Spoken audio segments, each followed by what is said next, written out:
오늘의 10분 말씀. 민수기 14장 26절로 45절입니다. 오늘 본문은 민수기 14장의 마지막 부분입니다. 민수기 14장은 12명의 정탐꾼이 임무를 마친 이후의 이야기를 담고 있습니다. 백성들은 믿음이 상실한 10명의 정탐꾼의 부정적 보고를 듣고 모세와 아론을 돌로 쳐 죽이려까지 했습니다. 하지만 그 순간 하나님이 직접 개입하십니다.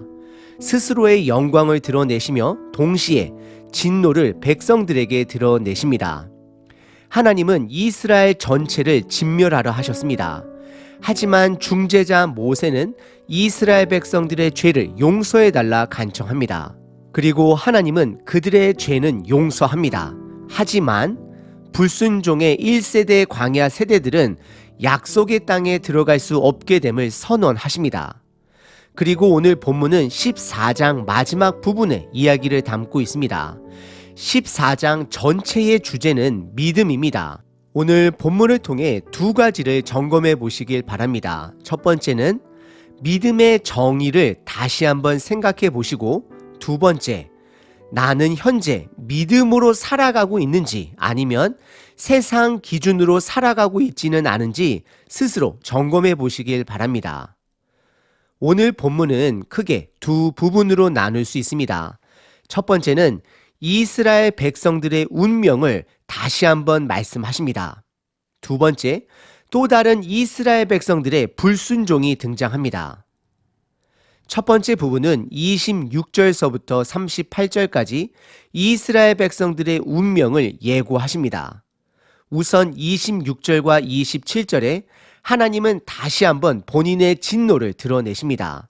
그것은 이스라엘 백성들의 끝없는 원망을 하나님께서 들으셨고 그것으로 인해 어느 때까지 참아야 하는지를 말씀하십니다.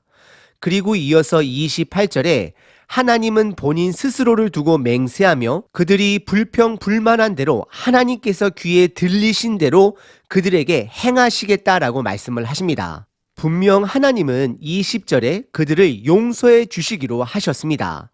그 용서로 인해 그들은 여전히 하나님과 동행할 수 있습니다. 하지만 그들의 죄에 따른 하나님의 형벌은 그들에게 있을 것을 말씀하십니다.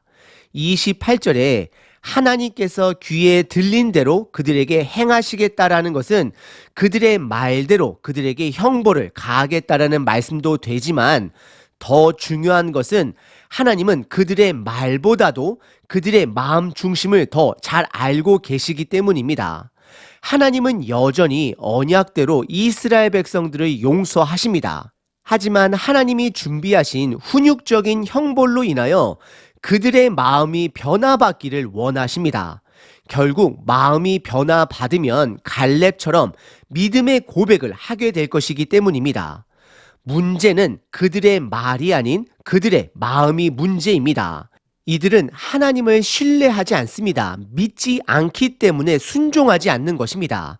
이들은 2절에 애굽에서 노예로 죽었거나 광야에서 죽는 것이 가나안 땅에 들어가 죽는 것보다 낫다라고 고백했습니다.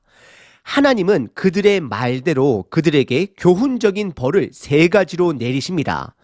첫 번째는 29절에 20세 이상으로 계수된 자들은 전부 다 그들이 말한 대로 광야에서 죽게 될 것을 말씀하십니다.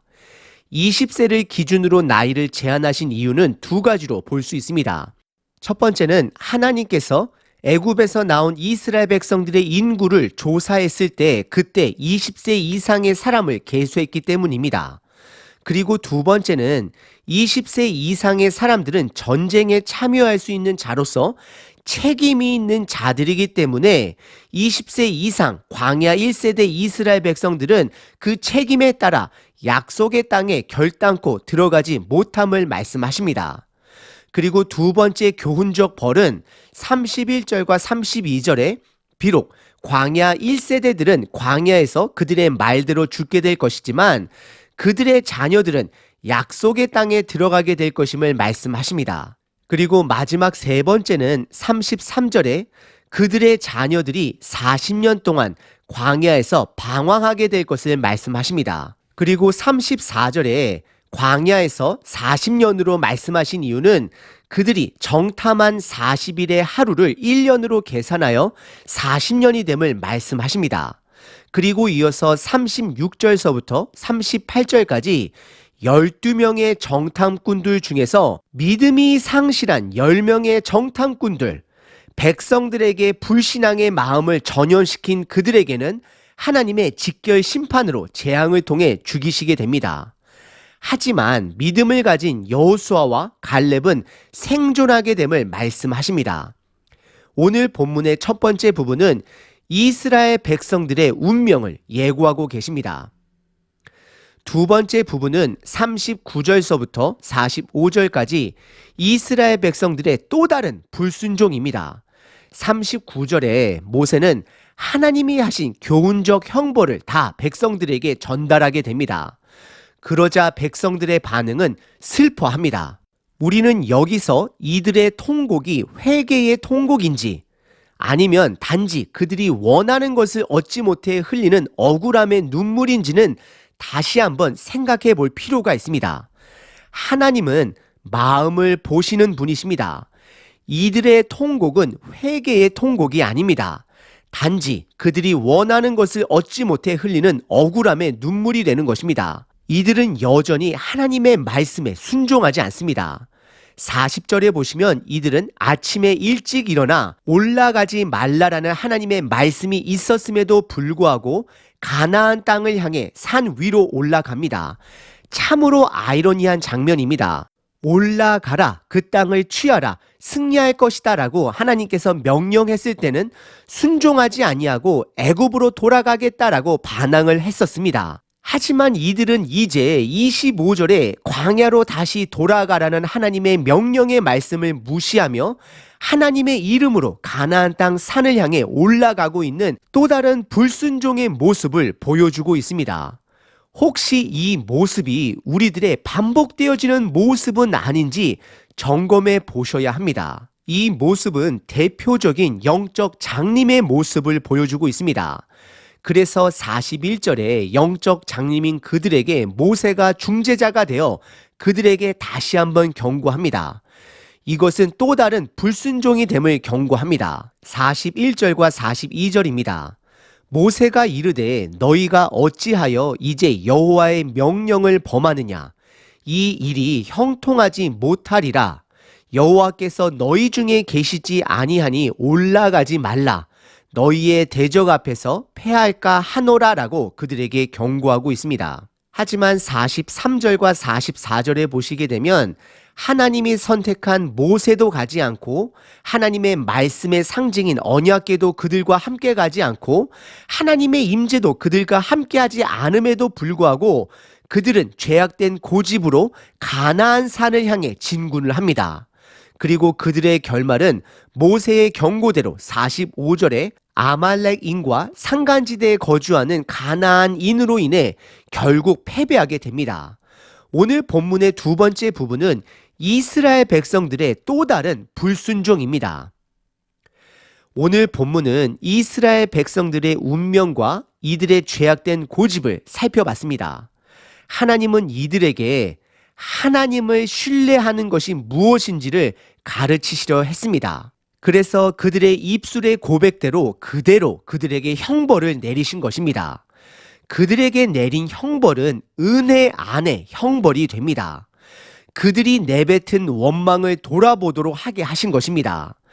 여러분들, 모세를 반역했던 미리암에게 진영 밖에서 7일 동안 주었던 그 7일의 시간은 그녀 스스로의 삶을, 그녀 스스로의 죄를 돌아보도록 하게 하신 것입니다. 하나님은 저와 여러분들에게 이런 은혜의 형벌을 주실 때가 종종 있습니다. 그때 우리는 스스로를 돌아볼 줄 알아야 합니다. 하나님은 분명히 이스라엘 백성들을 모세의 중재로 인해 용서하셨습니다. 20절에 기록이 되어 있습니다.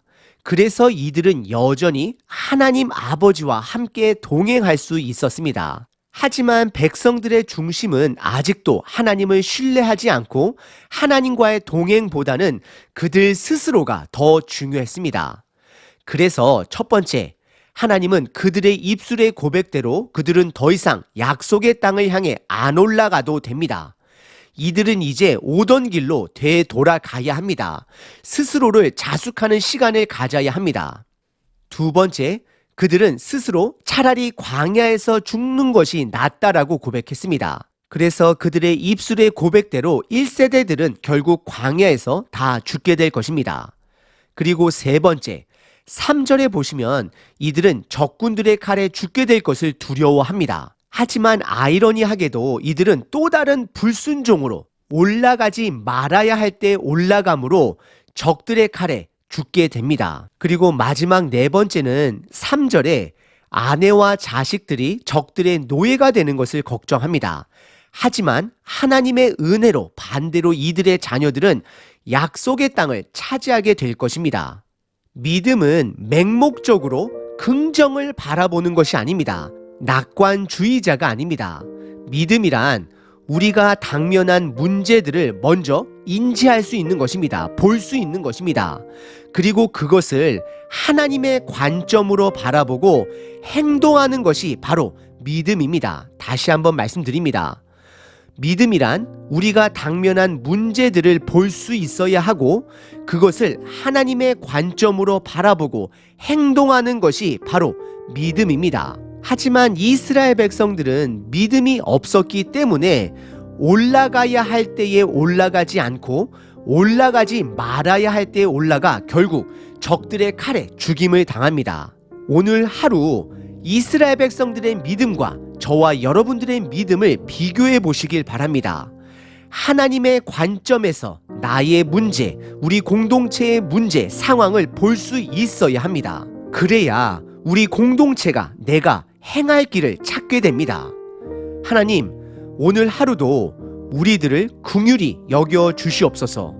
하나님의 관점으로 하루를 바라보게 하여 주시고 그리하여 마땅히 내가 행할 길을 가게 하여 주시옵소서. 아멘.